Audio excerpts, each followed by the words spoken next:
Hey everybody, it's Devin Francis, also known as Leonard Meltzner. And it's Jillian's number one fangirl. Hey, what's up? We got double L Jillian, double L Marshall up in this house. Double fan Devin and Victoria. It Yeah. is episode 186. The day is here. We're finally talking about album 68. It's very exciting. Do you say episode 186? Sorry? You said episode 186. Album 86. Album Okay. 68. Okay. Sorry, episode 186 of the Oddcast, not of Adventures in Odyssey. Oh, that makes a lot more sense. Okay. Yeah. Um, it's been 86 years, but we're finally back on the real content. We're back in the real world where things happen and they matter with substance. It's like going from rose buddies to rose buddies, and like, Yeah, right, no one gets that that's reference. exactly what it's like. Thank you, We're in Victoria. the That's off actually season. We had to watch "Marry My Boy," please, please, please, please please. marry my boy.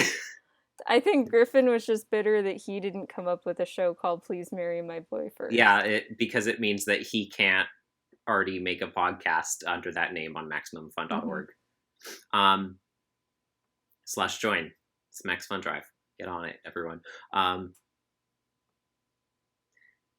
Yeah, that I was trying to think of is the AIOC like the upside down or like what's the right way to put it? But that's a really good way, Victoria. Thank you. Rose buddies versus rose buddies.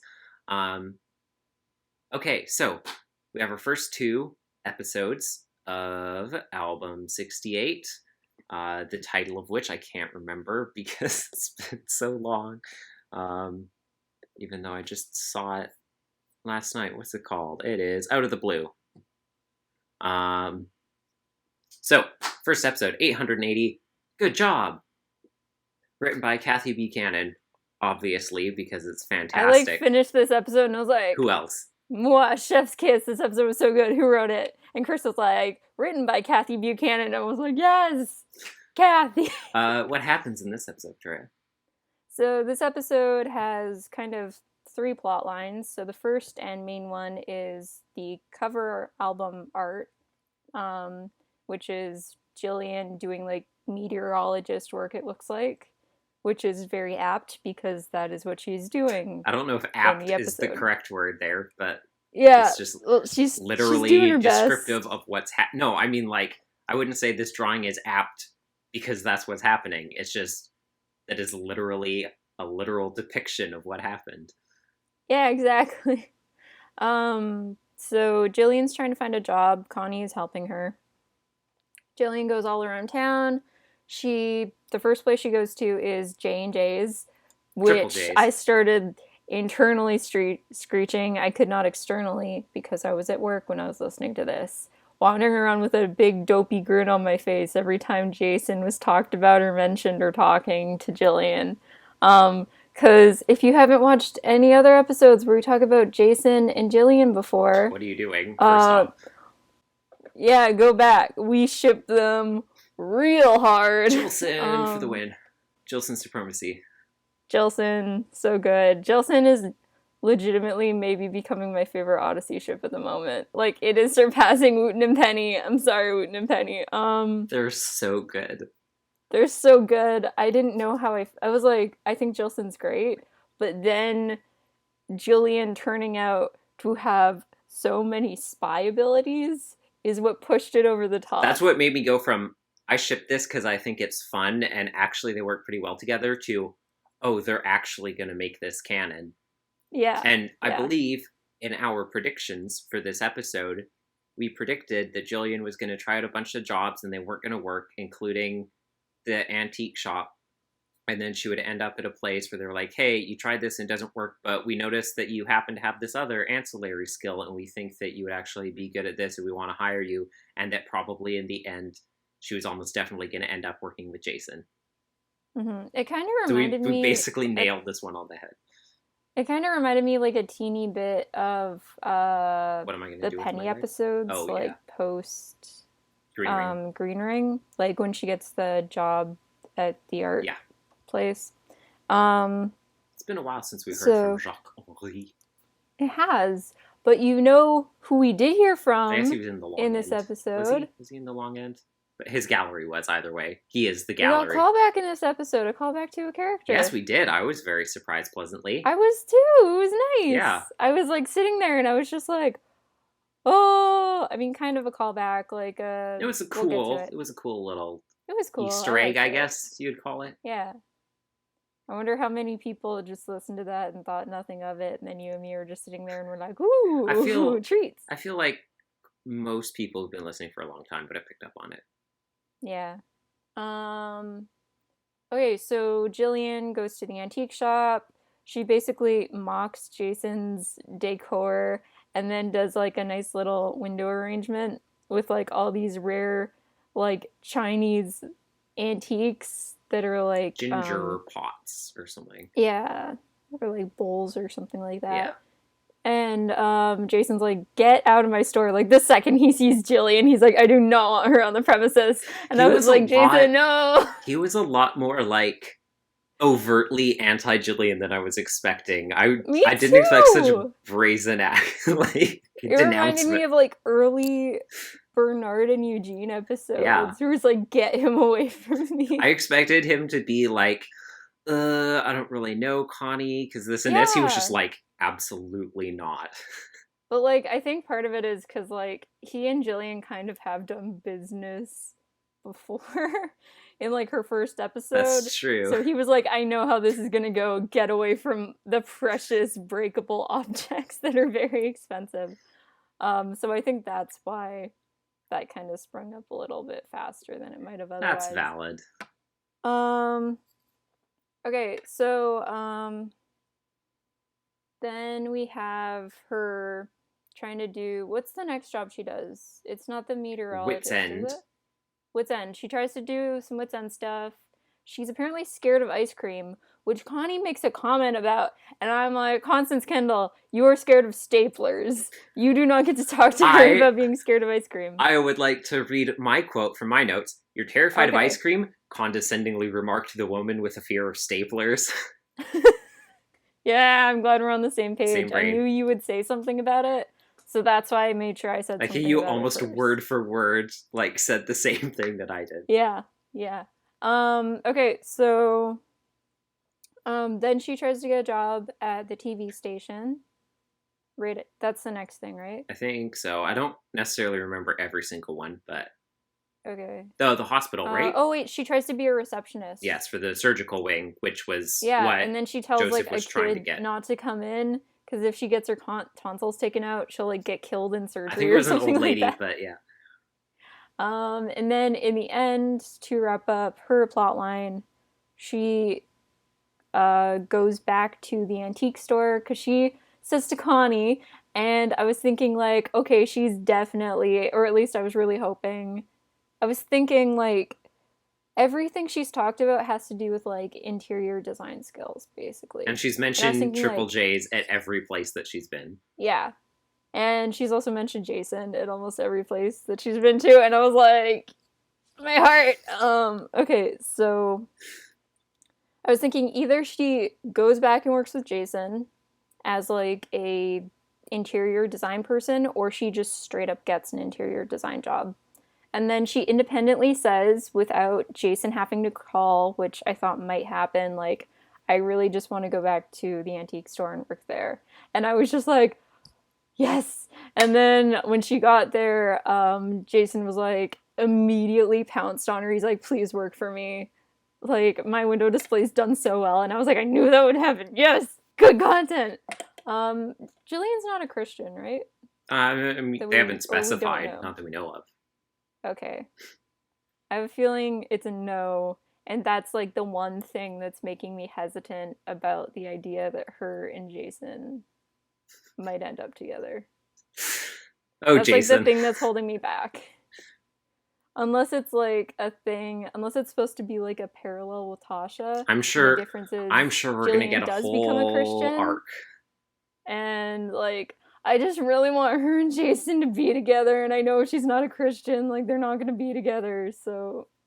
Well, here's what I can say, Victoria. Like I said, unless they want it to be, like, a cool thing that, like, parallels Tasha's character, but then it like splits off because they go in like different choices, and Jillian does end up with Jason. I'll say this, regardless of what happens, they're absolutely setting up like a whole ship arc very strongly with Jason and Jillian. So regardless of what happens, that is clearly where the show is heading. And Kathy is the one standing on the front of the boat, like the Titanic. And we're just holding her up. Yeah. And we're like, you're doing so good, sweetie. You're doing amazing, sweetie. Oh, we're like, we'll never let go of the ship, Kathy. We're the band, and we are going to go down with this ship. Because like the only people that Jason's ever really been shipped with that I can think of on this show are Tasha and Connie, and I'm really even hesitant to say Connie and Monica Stone. Who else? Who? Monica Stone. Oh yeah, Monica. Right. Oh, Monica, I'm gonna have to give up on you. I'm so sorry. I'm gonna have to. I'm sorry, Monica, that after these 20 years that maybe we're finally gonna have to. I'm sorry, Monica, after shipping you with Jason for 20 years, even though I'd never listened to Odyssey at age 3, I have to jump ship. Well, that's when, like, I guess it would have been 18 or 19 years since her last appearance. Yeah. Yeah. So, next plot line. Joseph is back. I got really excited about that. Yes. So, if anyone has not listened to our so here's the crazy OIC thing. review, or like our OIC 2019 recap, like year-end review, which we just did, or our review of Sunscorched Land, you won't know or our review of the other episode that he was in before that I didn't realize was the same character until this episode. And that's what I was wondering if you would pick up on. Because at first we hear... let me think. At first we hear, like, Joseph, and I was like, gasp, is this Joseph from In a Sun-Scorched Land? He reappeared in an actual album episode, Miracles Never Cease. But then they talk about, like, you're so busy, you're all day at the hospital doing surgeries, and then the football team and Cooper, your son, and I was like, he is Coach Calhoun. Like the team with He's Coach Calhoun and the father of Cooper, very good friends with Buck, who was co-coaching with Eugene in Page from the Playbook in the last album. Oh my gosh, I didn't realize that was him. Yeah. Okay. I was like, that has to be him, right? And then they confirmed later on in the episode his last name is Calhoun. So he is a doctor, and he's also, I guess, part-time the coach for the football team at the high school. That sounds like a really busy schedule. It does. Honestly. They did mention in this episode that they were new to town, which makes sense. And they're new in town. It makes sense because Matthew didn't recognize him when he saw him at the school, obviously. Did he say he was there for his son's science project then? I wonder. It wouldn't have been Cooper. I guess it would have been Ty. When he was there in Sunscorched Land. Yeah, and I guess he must have been pretty new then as the football coach as well. But yeah, they confirmed that he is Coach Calhoun. So the kid that he has, the older brother, Cooper, who is not in this episode, is the one who's good friends with Buck. And then the younger brother, Ty, is the one who is in this episode. Okay, and it was an entirely different... Was Cooper the one who was kicked off the team? No, like it was Buck and Cooper, and they were friends. And then it was the third guy who was spying on him and stuff. Okay. Buck and Cooper were the ones who teamed up because they were like, our dads are the coaches. We have to protect the playbook and stuff. Yeah, but didn't they both get they weren't allowed to play? Yes, for the big game, yeah. Yeah, so that's what I meant. Oh, I see. Yeah. So they're new in town, so eat ice cream, sell antiques, look for a job. I'm trying to think of a PG way, not even PG, just G way to rephrase the new in town joke. Yeah. I was like, what? Anyways, so eat ice cream, sell antiques, look for a job. I'm new in town. And I'm new in town. And I've got a meteorologist degree. Okay, I would have started off with that. That's the one I probably would have led with. Okay, so anyway, what I was saying is we really like Joseph. I was really excited to hear him come back, but apparently he's already been Yeah, back and we didn't even I was realize. like, I think so. I'm pretty sure at first, and then they confirmed it later on in the episode. Mm-hmm. Sorry, go through this stuff and then I'll I give my thoughts about. I really really like their family. We'll get back to Yeah, that. that's what I want to get back to. They're so good. They remind me of it reminds me of kind of how like the Washingtons and the Barclays were kind of like main families at the same time, with like the Parkers and these guys. But Not the like Barclays and the almost Washingtons. they weren't They they weren't weren't, very but much like so. They I were wanted them to be. 12 albums apart from each other. I know, but they were in my heart. They remind me a little bit of the Washingtons because like the older kids who are like an older kid who the younger kid's like, I wish I was like them, and then that father who's always busy, and you know what I mean? Mm-hmm. Kind of. So, Okay, so this episode's all about failure. So the kid, what was his name again? Ty. Ty. He's worried about trying out for the jazz band. He's worried he might fail, so he doesn't. Later, he's told by his mom that he should try. His mom's looking for a job. She used to be a meteorologist, but she froze one time when the like TV that you read froze on her.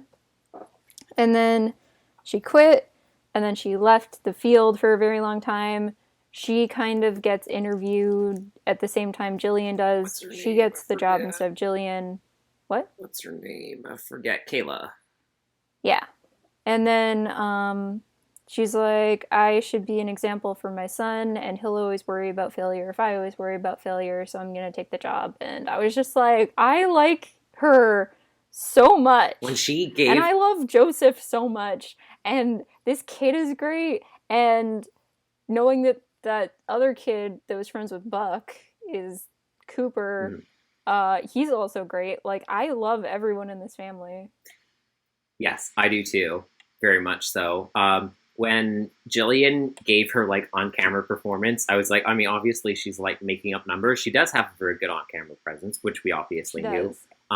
But man, when Kayla got in front of there, I was like, I didn't even realize that was Kayla at first. I thought that was like the past meteorologist, and I was just like, man, why are they quitting? And then they said it was Kayla, and I was just like, dang girl. And then she was, and then the lady was like, and that was all factual information. She's like, oh, it's my hobby to research the weather. But then we found out, given she has a meteorology degree. When she said like I researched the weather, I was just like, weird flex, but okay, weird pastime. Yeah. So, from the top of the episode, Jillian is like, I don't have any money. I need to pay rent to Connie. And she does that by going to the hospital weekly and donating plasma. Yeah, I was like, Jillian is... I love Jillian so much. Jillian's getting... It sounds like she's getting $50 twice a week for plasma donations, which makes it sound like she's donating plasma twice a week. That's really bad for you, I'm guessing. You can't do that. They don't let you donate blood more frequently than, I think, like 3 months or more. Dude, you're forgetting Jillian is a master of disguise and espionage. She can get in there if she really wants to. She has like a fake mustache on and fake. She doesn't even need a disguise, because every time she comes back in, she's so much like paler and fainter that they don't even recognize her from the previous appearance, because she just looks like she walked off the like set of a Tim Burton looks so much more movie, ghostly. She's like, let me donate plasma because of the blood loss. I hope the first thing Jason does as her boss is just like give her some juice. Jeez. I hope she's hydrating well. I could imagine Jillian being a character who talks about like the benefits of hydrating well and like certain health stuff. I'm sure she does. She like, probably already has. But like a lot of she doesn't talk about lots of other health stuff. Like she's healthy in some ways, but super unhealthy in most ways. Yeah. She's like, I moisturize, but I'm also donating like tons of plasma a week. So Jillian is looking for a job hunt. Connie's going to help her be her job agent. She's like, we're going to go to Triple J's Antiques, but Jason hates me. And Connie's like, he doesn't hate you. He just likes you a good amount. I was like, oh, that's cold. Like, there's no coaching of terms here. Like, yeah, I didn't think that we were just kind of that open with this enemies to lovers going on here. Mm-hmm. It's so good. This food, Kathy, on this golden platter that you've given. It's so tasty. I'm so full. I definitely understand Jillian's concern about how her diverse skill set and her lengthy resume could make her come off as flaky to prospective employers. My previous job list is so long that I have to cut it down to like half to fit it on a reasonable length for my like resume that I actually give out last time I was actually hunting for a job.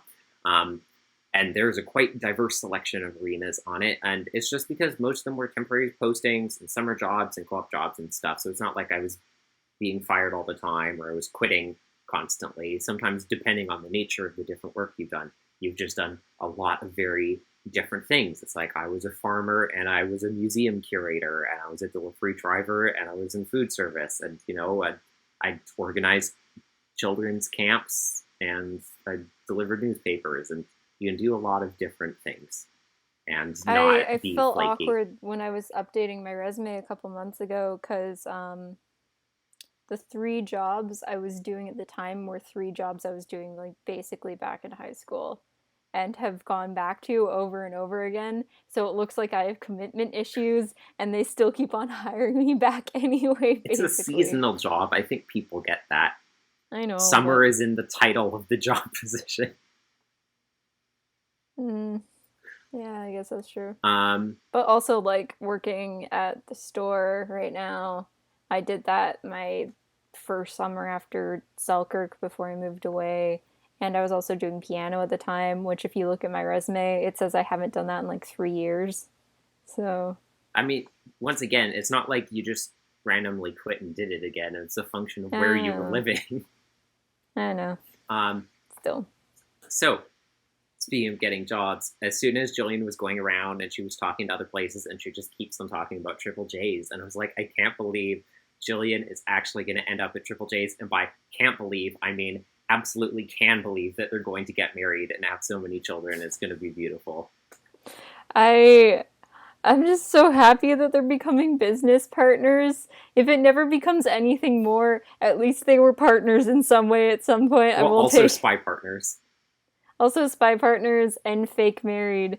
There's so many good tropes with this it's shit, enemies Kathy. to lovers, fake dating, business partners. We manage an antique shop together. It's like 18 different imagine your OTP AUs. I can't handle in the literally like 5 episodes they've had together so far. If like, that. Every single time they're on screen together, I'm just losing my mind. 4. It's probably only those episodes because this was Jillian's 6th episode and one of them didn't have Jason in it. Dude, but like every single episode that Jillian's Can you believe she's only been in 6 episodes including this one? I can't. On some level, it feels right, but on another, it feels weird because how important she is to my existence. It's like I've only had Jillian for 6 episodes. If anything happened to her, I kill everyone in this room and then myself. I love Jillian so much. She makes me so happy. And like, do you ever listen to things and you're like, man, is this what people felt like when Joanne first came onto Odyssey a long time ago? Ended up with Jack. But like, oh my gosh, Jillian and Jason just like steal the scene every single time they interact. It's so good. Like in every single episode, was just Jillian breathtaking. They were so the whole good. Episode.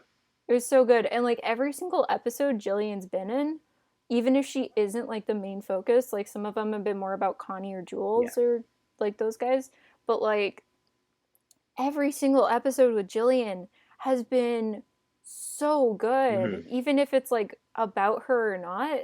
And just like she makes episodes better. Can she be the new main character of She's Odyssey? a show stealer. Like, she's just She is. She's been dazzling. here for 6 episodes. She's in my top 10 favorite characters, maybe. I think she's my favorite female character in the whole show. She's been here for 6 episodes. I might like her more than Connie. Like, Kathy. She's a really good character, and I still, like, from her first episode, which was not that long ago, I remember being so disappointed with the, like, harsh realization that we usually have with characters like her, which is, I really like her, but we know there's, Yeah, like, a 2% I don't know what to chance. call it, like the Riley Yeah. We're like, scenario. I really like her, but it's really sad there's only a 2% chance that she's ever going to show up again. The show, admittedly, like we said in the last episode, has been doing a lot better lately at, like, actually Mm-hmm. bringing back one-off characters, both in the AIOC and on Yeah, here. like Wyatt and Buddy are prime examples of that. Yeah, and then Beezy came back, and Horace, too. Mm-hmm. But, like, we did not think that Jillian would come back, even though we wanted her to so badly. We were like, we're not going to be so fortunate as to have. They were like, I was like, Jillian she is a brightly burning candle, and they're not going to let her be in episodes because she is so good of a character that they're like, she will burn out too fast in, like, the dazzling magnesium flare of her You know what personality. it's like? It's like when you're watching a firework at a show Mm. and then you see it like go up and then you kind of like lose track Uh-huh. of like the brightness when it's still going up and you're like, oh, it's gone. And then there's just like a little boom and you're like, oh. And And then then it's it starts going big and you're like, oh my and gosh. then it And has the kind of after like, sparkles. and then it just gets bigger and bigger and bigger and there's more sparklers coming out and you're like, holy crap, it's been 12 hours. It's still going. It's still so beautiful. Yeah. And it just doesn't stop. That's what Jillian is. Light of my life. I love her so dearly. It's good. Would I die for Jillian Marshall? Probably. We had, as you said, a surprise cameo Easter egg in this episode when we went to the TV station and found out that it is now being managed by Skye Feldstein, who is Yay. clearly the daughter of Guy Feldstein. Sorry. Guy Felds. No. No, I don't have enough, like, frog in my throat right now to, like, get it up in the right range. If anyone doesn't remember who that is, he is the guy who put BTV on the air, basically. And almost took it off in BTV Unity. Yeah. The sky is falling, literally. Yeah. So that was really cool. Yeah. There was, like, a second where I was like, no, yes, wait. I did, honestly, until I said it out loud, I didn't notice the fact that her name also rhymes with Guy. Like, I was just like, oh, she's a Feldstein. I didn't think about the fact that Skye and Guy rhyme. Like, you named it was the second time they said her name that I noticed that the names rhymed. I was like, I can't remember what his name is, but just hearing them say her name, I can say with certainty that his name rhymes with it. Yeah, so that was like, there's this episode of Rose Buddies where they're talking about, like, the dating game, like the show where it has like 3 guys or 3 women, and then they're like behind a sheet. The other person asks some questions, and one of the questions Rachel says is that, or Griffin, I can't remember, says that, like, the person who's asking questions to the 3 mystery contestants can't ask them what their name is. And then Rachel's just like, well, like, you could try and figure it out. And Griffin's like, how, without straight up asking them? And Rachel's just like, what does your name rhyme with a type of fruit? And then Griffin just goes off on that. Yes, it's Schmanana. Yeah, Griffin says stuff like that, and then 10 minutes later, Rachel just yells, berry, really loudly. That doesn't rhyme with the fruit. That is a fruit. I know. Sherry. But like, Sherry would Harry, be a name. Harry rhymes with berry. Oh, it was the guys. Okay. Yeah, stuff like that. Yes. So. Granted, berry does rhyme with cherry, and cherry's a fruit, but I think that's Yeah, kind of and like like Larry and stuff like taking that. the long way around. But Sherry would be a name that would work there as Yeah. well. Or So Larry, that's or Gary, or Perry, or Harry, Larry, Gary, Perry, Jerry, or whatever his name is from The Devil Made Me Do It. that sounds about right to me. What else in this episode? I really thought the moral was like good. I don't know. I was more focused on Jillian, I honestly, and was how much I love this new I was family. extremely focused on Jillian, also extremely focused on the Calhouns. Okay, so I was thinking about it as the episode was ending, and I really, like you were saying, you were alluding, having your mind was on the exact same track as mine was. Just like, Regarding what? just like this entire episode, we were just like completely in sync. Okay. I feel like the Calhoun family is being set up really well to be a new main family on the show. Yeah, definitely. Because we've got two parents and two kids, all of whom we already know their names. We have a whole super dramatic backstory for the dad and a bit of backstory for the mom. The dad works at the hospital, which has always been a prime placement for parents to interact with other adult characters like Isaac's mom. I want him and Ava to interact. Yeah, like Ava, who's a nurse, and Mrs. Morton, Dr. Morton, whose first name we never found out, which is weird when I remember that. Isaac's mom. Oh yeah, you've mentioned that. Yeah, it's mom. It's Doctor. I think you made that joke before. Actually, probably. Never mind. Captain, what's his face from Pedals to the Metal? Captain Throckmorton. Captain Bane. Yes, that's what it was. You.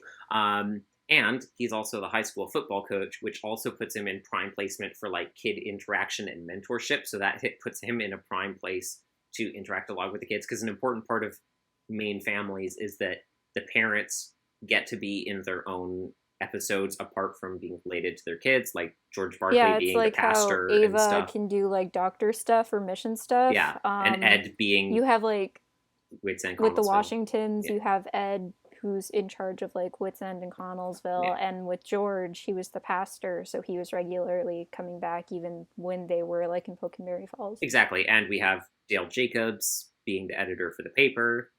Like I said, for lesser families, we have Isaac's mom being the doctor, stuff like that. That's a good, strong indicator they're going to be around a lot. So he has two fronts on there, the hospital and the high school. So that gives him a way to like be around adult storylines and to be around kid storylines, which we've already seen both of now.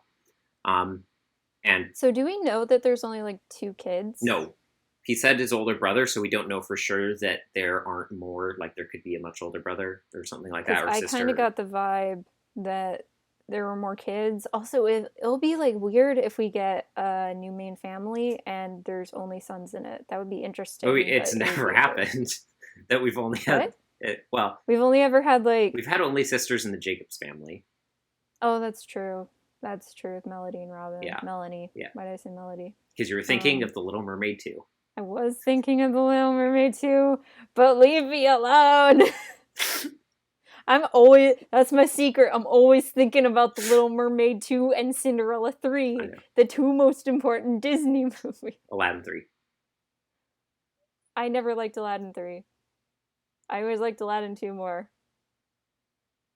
Because I didn't like the bad guy in Aladdin 3, and I thought the songs in Aladdin 2 were better. Aladdin. I like Iago songs. I'm literally the only person in Don't you hate those big surprises? I love that song so much. I'm the also both of Iago songs I really like. I'm Looking Out for Me. I like that song. Anyways. I'm the only person who likes Iago in the too. second movie and his songs. I like it because of the points where Jasmine and Iago are both singing, and we get Leah Sanaga and Gilbert Gottfried singing. No, I don't think that's Leah Sanaga in that movie. Okay. I can check, but I'm pretty sure it's not. Okay. So, what was I saying? Oh, yeah. The mom also already, her job doesn't really put her in a position per se to be like super interacting with other storylines. It's Liz Calloway. Okay. But that's right. The fact that she already like has a name and has a job, Mary Barclay didn't get a job for like 15 albums. So or like Yeah. do that we even knew, like, oh, she used to work and like do this stuff. Like we never got stuff fleshed out, nor did we for Anne Jacobs. So it's nice that, like, hey, that's already a good step in the right direction. I'm pretty sure Anne Jacobs is a secret agent, let's be That's honest, why Jason after went to them Labyrinth. in the labyrinth. Um, And he's like, Jason, and Anne, like, Anne, double agent A, I need your advice. Double Agent A. I'm pretty sure being a double agent is a bad thing, Victoria. Triple agent A. Double Agent Double OA. I was trying to say double I know O, you were. but I couldn't think of a code name in any way. Um. Anyways, so those are the parents. See, the thing is, she's called double agent A, but you don't know what side she's a double agent on. That's what makes her so tricky. Yeah. Anyways, then we have Cooper, who is already really good friends and teammates with Buck, and we already saw them being like super palsy, charismatic. He's a very fun character. And Ty seems like he's about like borderline middle school, high school age, probably like around the same age as most of the other main kids, like Olivia or Matthew age, I would guess. Um, Can I just say Cooper and Ty are extremely adorable names, and I kept on thinking of like little puppies, like whenever I heard their names, like because I was probably thinking of like Copper from Fox and the Hound when I heard Cooper. um, I was just thinking of like little basset hounds, and it made me happy. that's a different episode, Victoria. Leave me alone. So Stop it. yeah, on like an entirely purely like narratively analytical level, I feel really strongly that they're being very well set up to be like a new like focus family for the show, and I really hope that they do because I really like them so far. They're Right. all like very charismatic and stuff. This is such a vast difference from when the Parker family was introduced for you. Because I remember you charging into my room the first time you heard Clutter, and you were like, I hate this so much.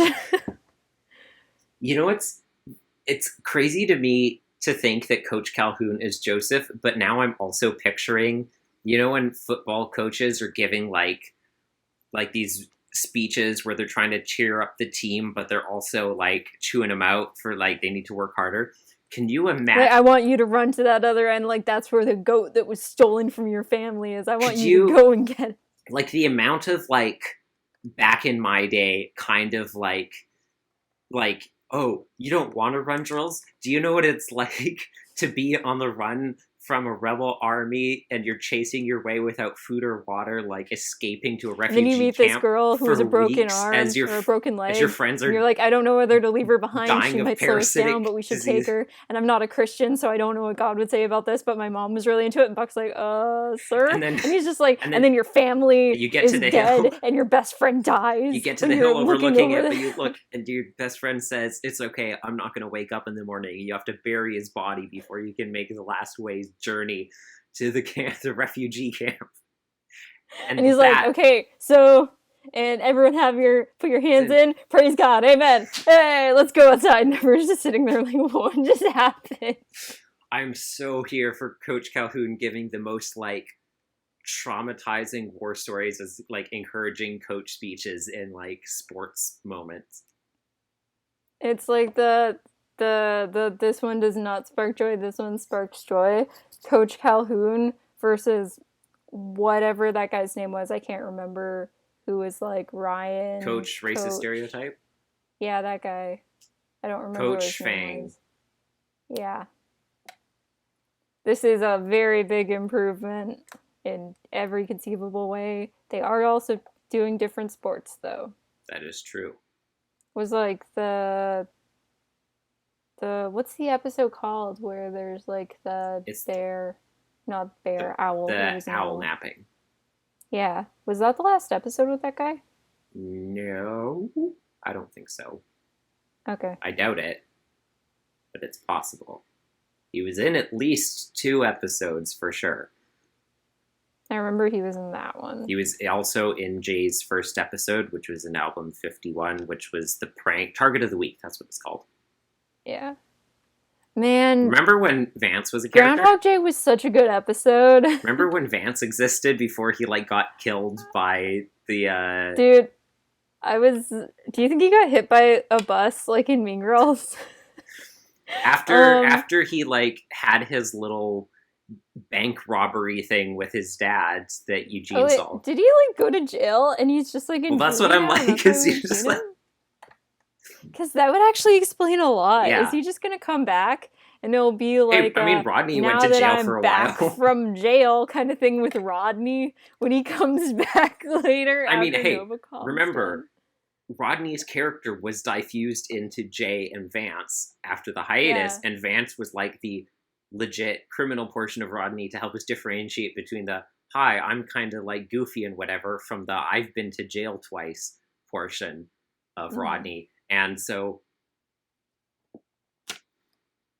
I remember I was thinking about Vance and his dad Vince stopped existence a couple episodes ago with when that Jay episode, I don't remember what the name of it was, the OAC one we just reviewed. The Taken Out of Context? Yeah, I was thinking hey, wasn't Vance a thing? and then I was like, huh, yeah. I'm still so mad that his dad's name was Vince because I was so confused in that episode. I had to keep on pausing it to which one's which again? Do you remember how the first time he appeared, he was played by Jason Earle. Jason, what's his face? From Hannah Montana, yeah, Jackson. Yeah, from Hannah Montana, and I heard his voice the second he spoke, and I was like, that's Jason from Hannah Montana, and then Chris said his name at the end, and then he was never seen again after that episode. Well, the same thing as Marvin Washington, who was for one episode Corey in the house, and then never again. Disney's I want my actors back. But only once. Only once. So, that's this episode. I'm giving it a 5 out of 5, yeah. Not because of the moral. We should talk about the moral. Normally, the moral would I would take some points off, but it's just between the Calhouns and Jillian. I feel the moral could have hit harder than it did, though. Yeah. That's my only complaint. I know, that's legitimately my only complaint. I loved everything else. I know, it's fine. There's nothing wrong with it. It's just, it's very hey, if you fail, then keep trying, because if you don't try, you miss 100% of the shots you don't take. Michael Scott, Wayne Gretzky. Sorry, Wayne Gretzky, Michael Scott, Devin Francis. I was actually really surprised when they started going into that, and I was like, oh, that's the moral? I guess, I was enjoying the episode so much that I figured the moral might be, a little bit deeper than that, or might even be something a little bit more complex than just don't give up when you fail. Because it's not a bad lesson. It is a good lesson. And I think it's not just keep on persevering, but try different things because you don't know where you're gonna find that success. Yeah, which is what Cooper does, because he ends up trying out for orchestra, musical classical, orchestra, instead of trying out for the jazz band. Which could you imagine if jazz band had tryouts? Yeah, that's what I was about to say. Could you imagine living in a we didn't have to do tryout for jazz band. Could you imagine living in as big a city as Odyssey, Victoria? Imagine. I say who's been living in Vancouver for 7 years now.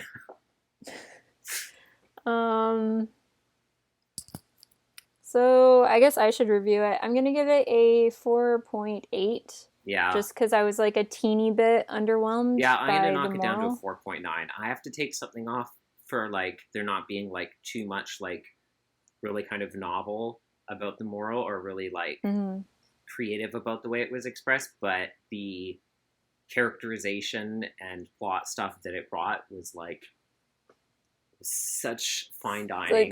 Pasha, yeah. Put that up here. Yeah. So good. Yeah, I'm gonna give it a 4.8 because of what we just went over. But like I said before, everything else in this episode, like plot and character wise, just made me like so incredibly happy.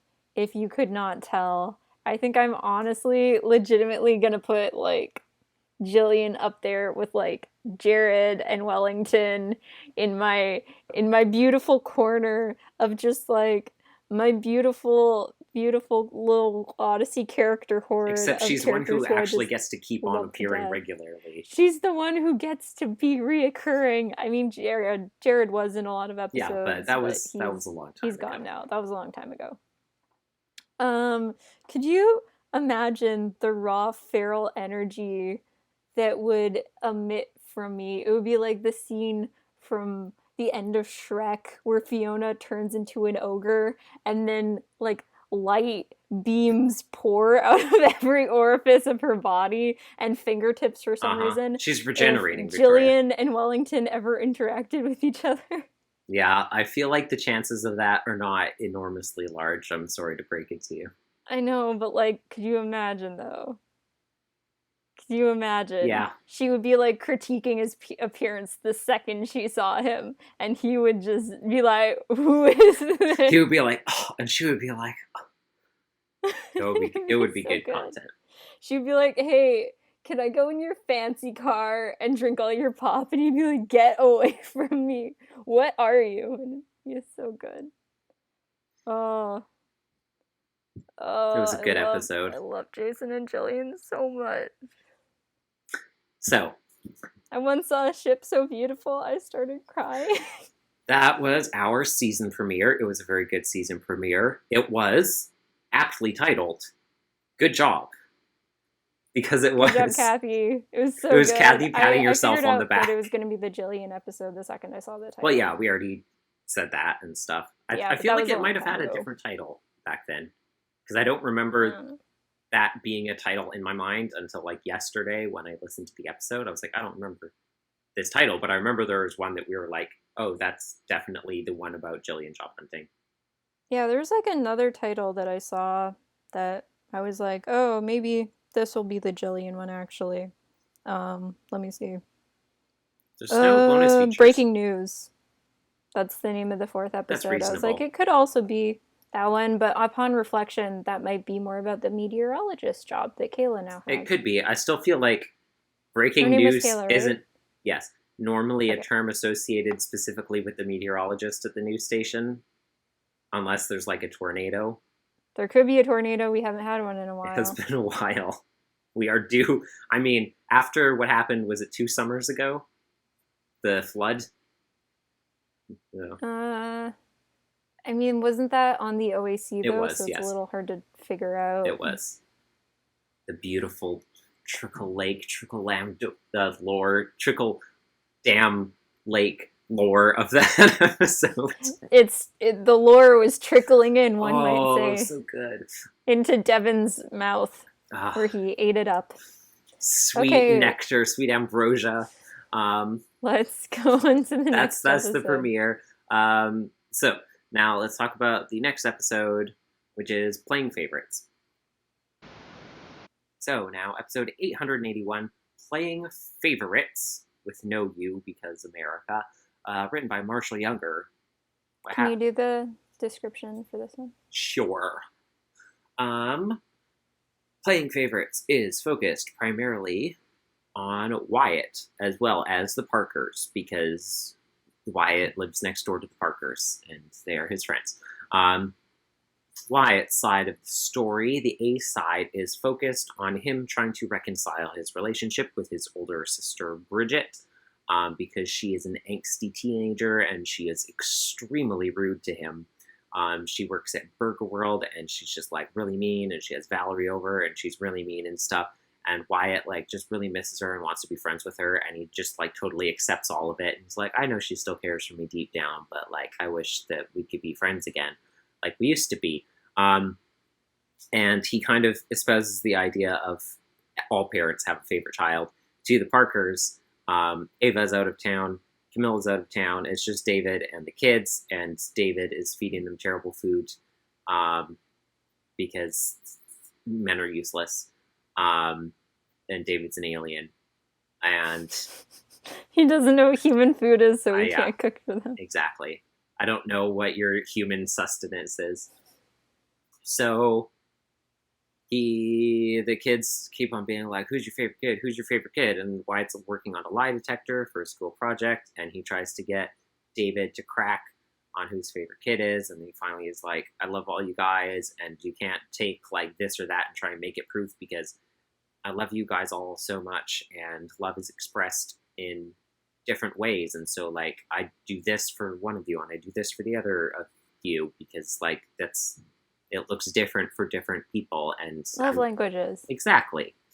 And then Wyatt has the most like emotionally competent character moment he's ever had in his scheme to like kind of reconcile his emotions with his sister, and then she like tells off Valerie very harshly for making fun of him in the end.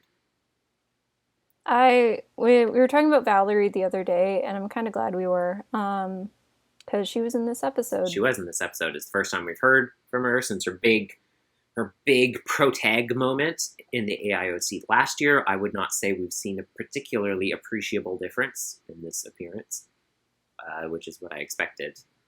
But you know, the first bit she had in the episode, I was like, you know what? I would have laughed too. Yeah, if a kid came in. The first bit saying like 50 slang. The first bit, I was like, they had us for the first half. Not gonna lie. Yeah, I was like, it's not pro, but it's not. It was just a very neutral appearance, so I can't really say. And then the end came, and I was like, yeah, that's what I thought. I was just like, oh, Valerie, no. Yeah, we knew it was gonna happen, but we had our hopes up. I almost started tearing up during the lie detector test at the very end of it. Me too. I felt that. I was like, I don't know if it's just like...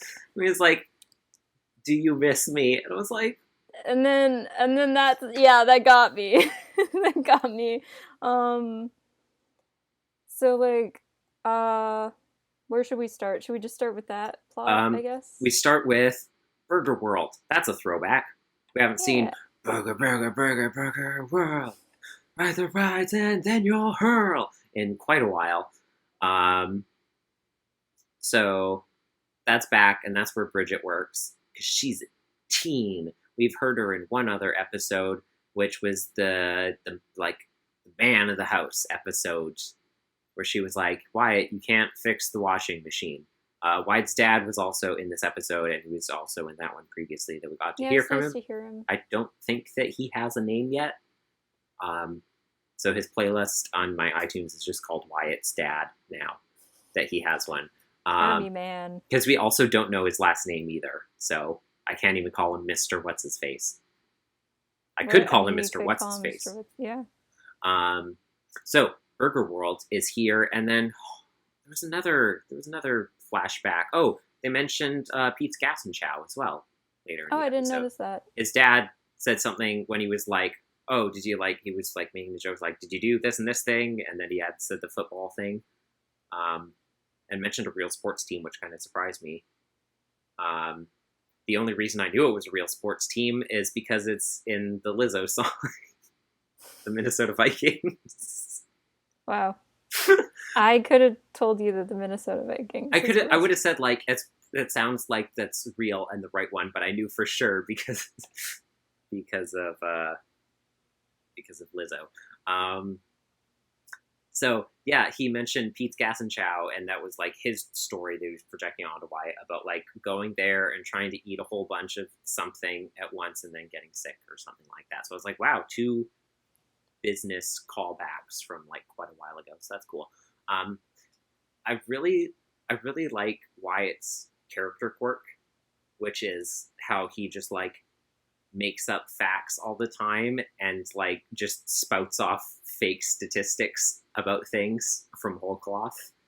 And he's like so confident about these statistics too. Yeah, that's what I really like. Is he believes them. He makes up the most ridiculous things. It's like very Glenn kind of thing, but he always just like cites some kind of like statistic to back it up that is always like at least 80% sounds real. Like, I remember the first time he started doing this, I actually believed him for, like, the first one about, like, what was the etymology of the word picnic.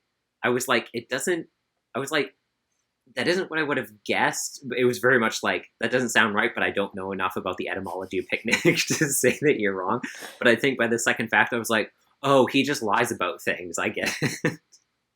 But I like that he just consistently, that he doesn't just like say a fake thing as absolute he fact. just like, he goes all in. But he's like, oh no, there was a study 2 years ago at Oxford where he was like, he just like keeps on going with it. And surprisingly believable for the most part about the way that he does it. Okay, has he interacted with Buddy before? I don't think so. Okay, 2 characters I want to see him interact with his fake facts. 1, Buddy, someone will get very hurt and injured. Yes, 2, it'll be Eugene. Buddy. I just want to watch him and Eugene talk. I want to watch them have a conversation. It'll be so funny. It's like arguing with a troll, except Wyatt isn't even necessarily trying to troll him, where Eugene's trying to tell him something, and Wyatt's like, no, actually, because of this, and Eugene's like, no, that's it's not true, and Wyatt's like, well, actually, it is because of this, and Eugene's like, you're just saying lies. You can't just say things that are true. But like, Buddy will 100% believe everything he says. Wyatt is gonna make up. So it's funny because I was going to say make up something. The first thing that came to my mind was when Glenn was talking about the killer bees that were coming up from Texas from everyone, which is a little too close to home. I mean, that's so March at this point. We have much bigger concerns than the murder hornets at this point. About Buddy and Eugene. Yes, oh, absolutely. Wyatt and Eugene, and Wyatt and Buddy both are excellent for very separate reasons. I like the way you think. Thank you. The only other thing I really had to say about this episode, which I already touched on, and I was glad that they pointed out that even real lie detectors are not that reliable. So I was glad that they pointed that out in the episode.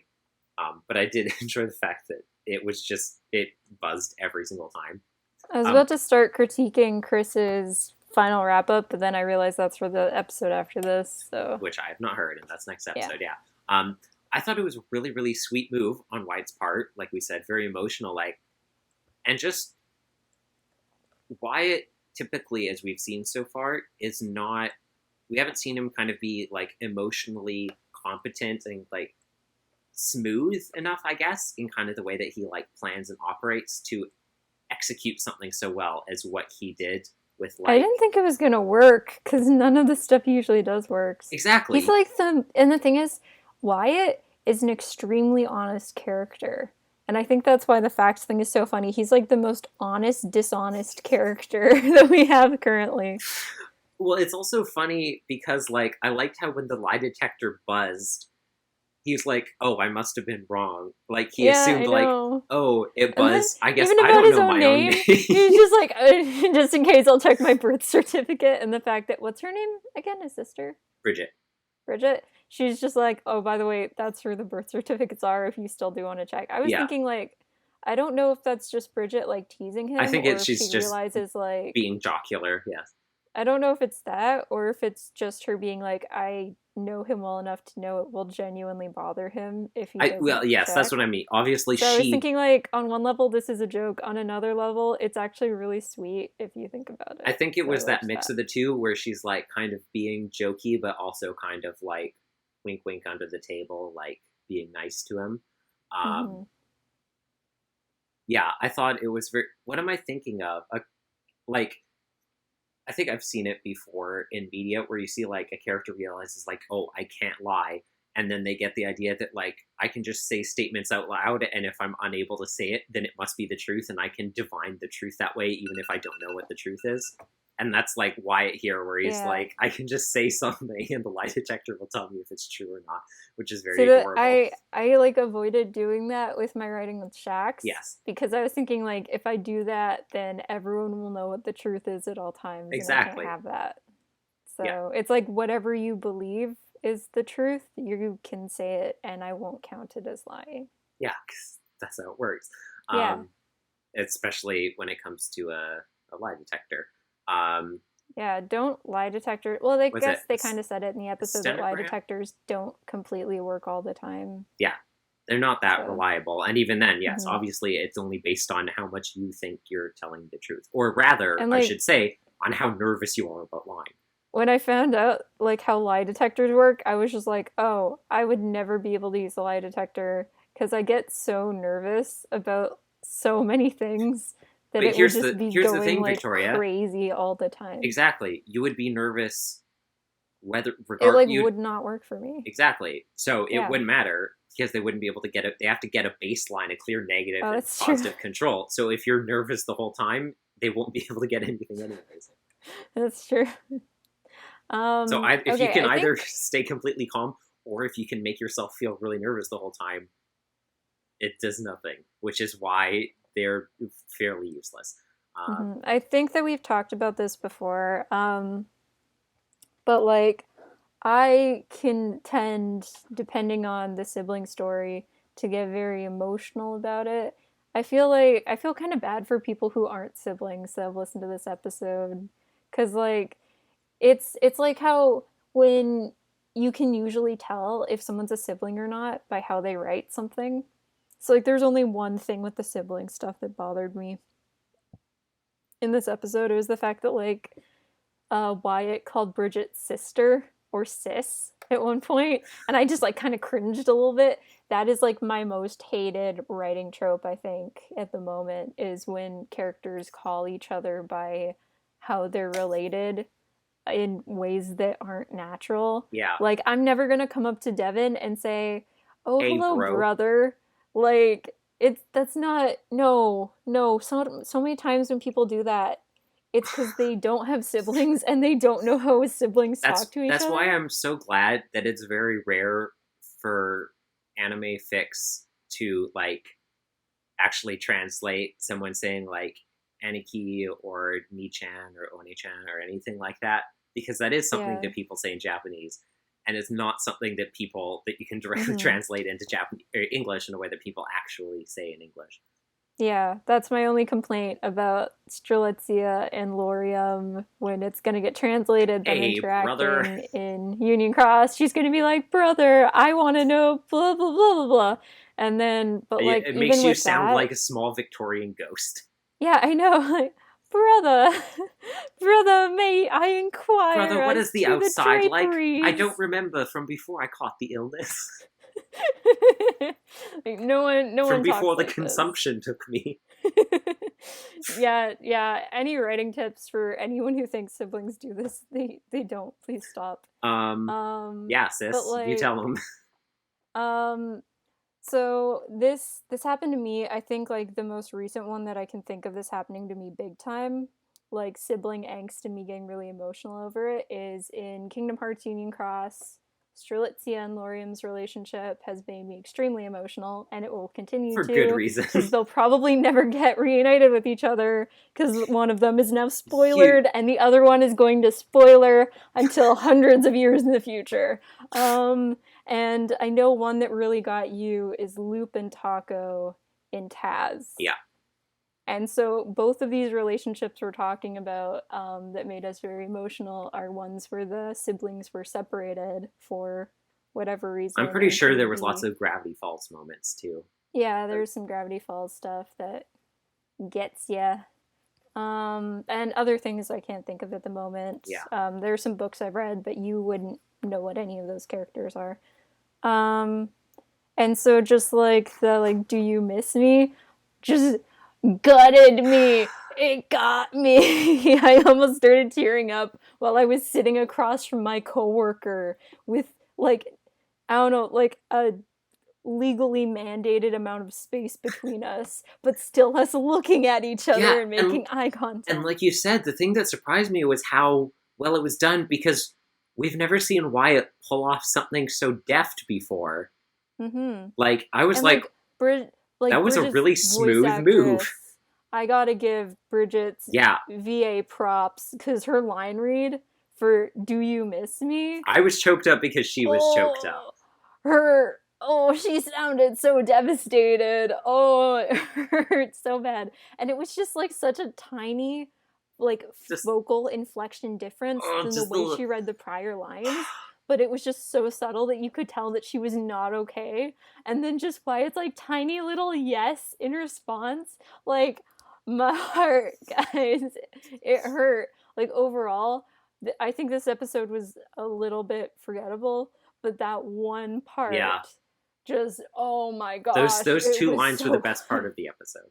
It was definitely the best part. Like this episode, I've listened to the first 3 episodes of this album today in pretty quick succession. I kept on forgetting what this episode was about, sandwiched between the other two, because the other two left so much more of an impression on me than this one. But like the moment I kept on coming back to that helped me re-remember what the episode was about was this part, because it was just so good. Yeah. And just the tiny little like we almost had a Glass Darkly moment at the end of this episode. Oh yeah, And yeah. y'all know how we feel about a Glass Darkly. We don't got to get into that. We don't like that. We've been there. We've been there so many times. We don't want to be there again. And then the thing is, like, I thought Wyatt would never know about like Bridget and like how her opinion of him has like changed a lot. And then he opened his bag and he was like, she put extra fries in here, and I didn't think that Bridget would know that Olivia saw her. Like, I thought Olivia would just see it, so we get to see someone notice. Maybe she would tell Wyatt, but I didn't think Bridget would know that, like, anyone witnessed what happened. Mm-hmm. I will give Bridget this. She had some good lines that she gave out. I thought of another set of siblings. It's a set of, like, 7 siblings, basically, from the Shadowhunter Chronicles. No, it's like Drew. No, it's Tavi, Drew, Ty, Lily. No, what? Ty. No. Tavi, Drew, Livy, Ty, Julian, Mark, Abraham, Helen, Benjamin, and Caleb, Aline, Daniel, and Emma. From Ezekiel, Frank, and Gideon. Like, that's so many siblings. 2 of them are in relationships with 2 of the other characters, but the 7 characters are siblings in the Shadowhunter Chronicles, and they keep on getting torn apart from each other for years and years, and they're being tortured, and they're not allowed to talk to each other. Did you hear? I've spent so much time crying about it. What? Did you hear the names that I said? I heard you say some of the names of the apostles or something like that. It was okay. It was 7 brides for 7 brothers. Oh. Well, I was right about biblical. Because it was the next 7 brothers I thought of after the 7 dwarves. Do you remember what the F name? Well, the reason I said it is because I always think it's funny. Yeah. Because I think it's funny because it's like, well, yeah, I mean, Frank. I guess there aren't really much in the way of F names in the Bible. No. And what's your biblical name? Frank, for frankincense. Oh, so good. That movie is the only valid part. That movie has 2 valid parts. That and the barn raising scene. Barn raising scene, I will watch that movie solely for the barn raising scene. I have re-listened to some of the songs. Sodom Woman, very catchy when I was little. Listening to it again when I got older, I was like, good Lord. Oh, I'm uncomfortable. But it's a lot of problematic concepts. Kicked and cried. But secretly, they felt joy in that and was like, no, I don't like this. So, no, secretly they were overjoyed, which is so awful. I can't even get into it. So, playing favorites. I'm gonna give this one.